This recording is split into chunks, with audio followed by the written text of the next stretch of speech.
Au château Montebello où je me trouve et dans la petite nation, il y a de la fébrilité dans l'air. Plusieurs sont impatients de connaître l'identité du repreneur de ce joyau de l'Outaouais.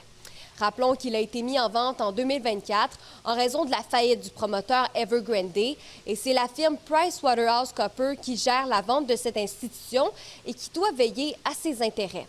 Pour les habitués ici, c'est une décision qui est importante parce que ça n'aura pas juste des impacts sur les installations, ça aura aussi un impact sur l'avenir du patrimoine de cet endroit qu'ils appellent leur deuxième maison.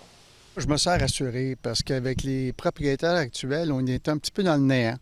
Il y a un peu de laisser aller. Cette merveille-là n'est pas entretenue puis est en train de dépérir. Je pense que c'est quelqu'un qui investit pour redonner les lettres de noblesse à la propriété. C'est surtout ça qu'on veut voir. Conserver le patrimoine culturel du château, c'est ce qui motive principalement des investisseurs de la région.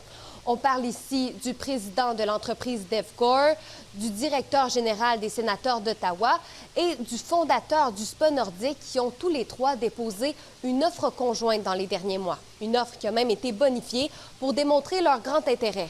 On a fait une offre pour gagner, puis oui, on l'a bonifié de manière significative. Je pense que là, c'est à Dieu à décider et à PwC et les contributeurs. Mais on pense qu'on a l'équipe, on a les ressources, on a les qualités qu'il faut pour amener cet actif-là à un autre niveau.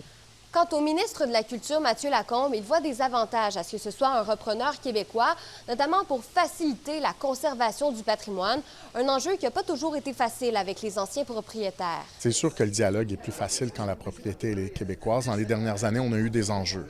On a quand même eu des enjeux avec les propriétaires sur les travaux qui devaient être faits. C'est sûr que d'avoir un propriétaire québécois, je verrais ça d'un très bon œil. La Cour supérieure doit être saisie de la décision finale de PricewaterhouseCoopers demain.